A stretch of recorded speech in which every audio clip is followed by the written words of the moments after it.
Hello, ladies and gentlemen, and welcome back to the channel. It's quite a bit that I have no time to make videos, but today I'm here with a small update of the rule while we are working for you, testing some modification for what will come soon from the game from Jervis Johnson and the Perry brother. I cannot say anymore, but news will come soon about our game. The video of today is a small one about this little trait with exit on Facebook page few weeks ago from Jervis Johnson. I'm not sure that it is on the site at the moment, but you can find it on the Facebook page of Valor and Fortitude. And in some ways, it's something that you will see with the news that are going to come.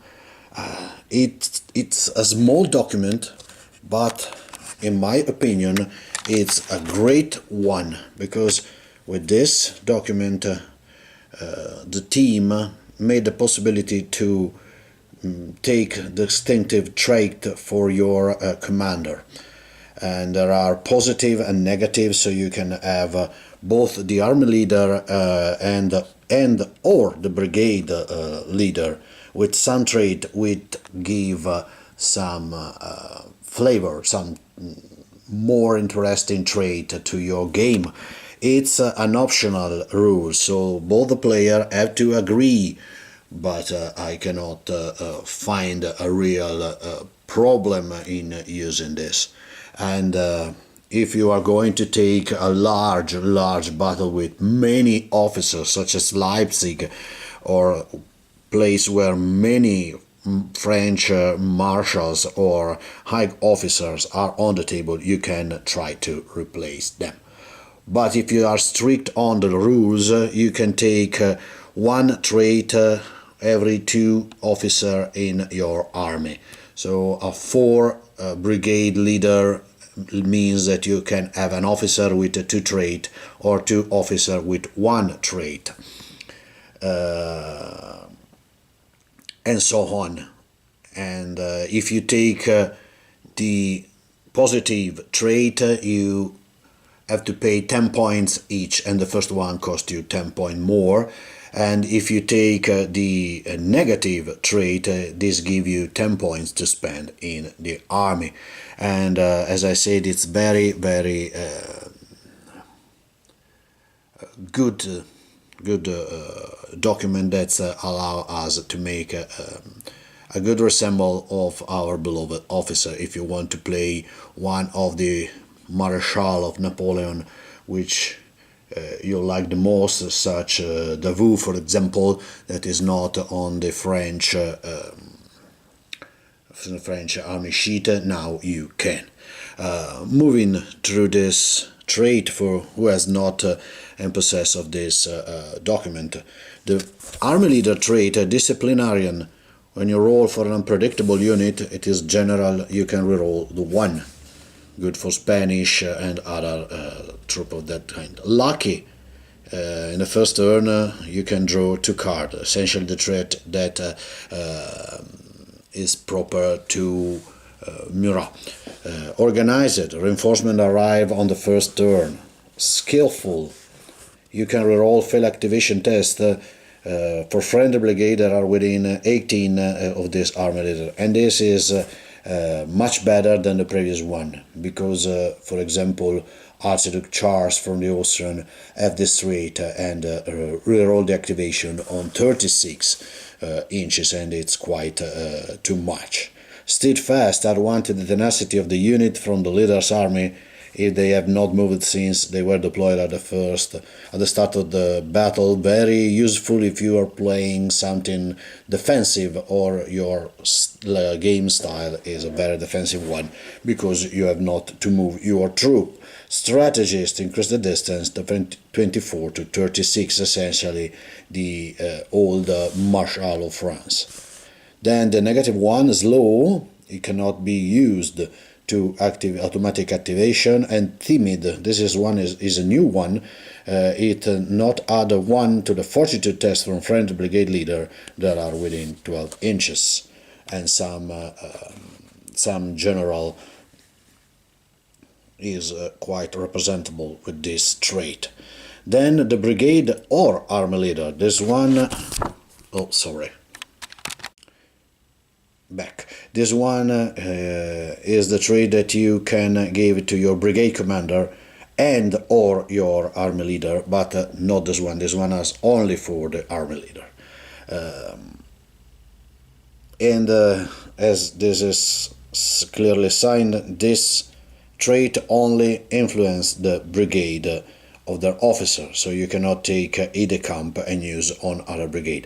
Ide camp, add one to the messenger test for the leader. This one is a very good one if you plan to have a unit that will work on a flank of your army, a brigade, not a unit, far from your officer. It's quite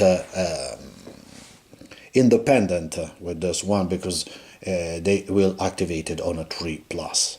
Aggressive, add 1 to the melee value of a friendly unit within 12 inches of the leader.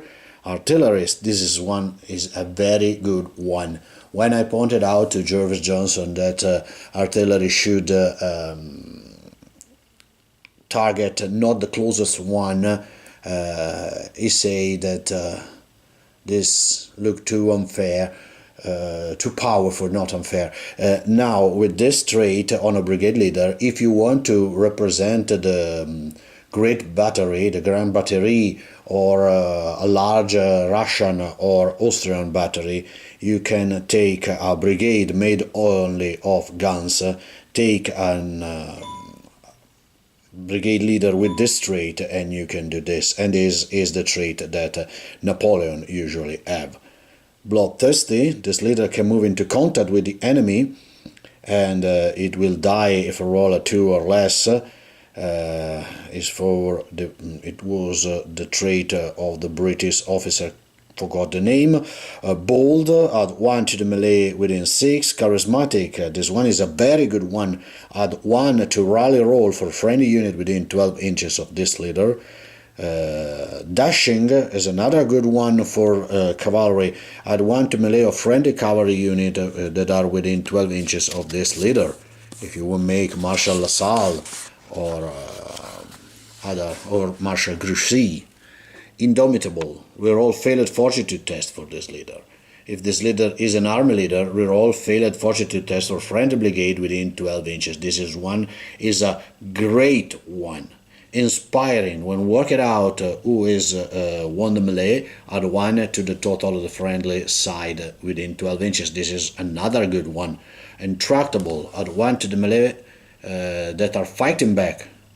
Pugnacious, add 1 to the melee that are within 12 inches, and this is independent that they are the attacker or the defender. Prescient, it can be moved at the start of the action phase instead of the end of the action phase. It's the trait of Wellington. Stubborn, add 1 to the Valor roll for friendly unit within 12 inches of this leader. Tenacious, add 1 to the tenacity of the unit from this leader's brigade if they had not moved since they were deployed.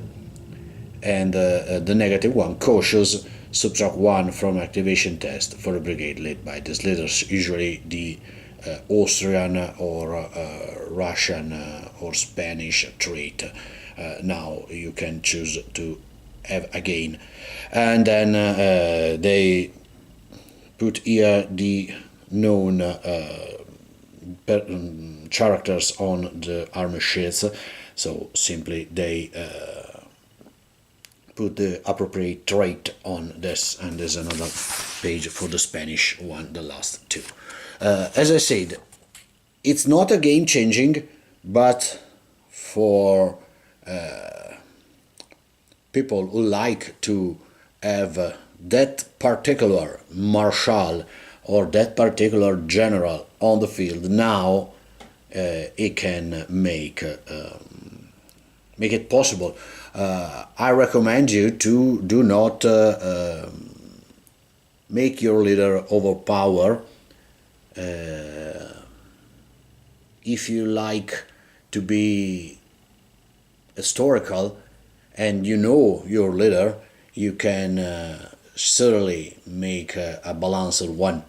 If it's, for example, General Massena in his last year is no more so aggressive than in the first year.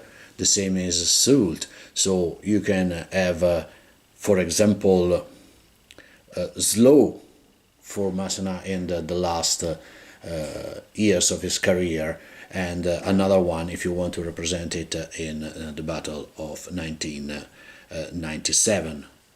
And essentially that's it for this small video and for this small 3-page update. Stay tuned because news are yet to come. Thank you for watching and bye bye.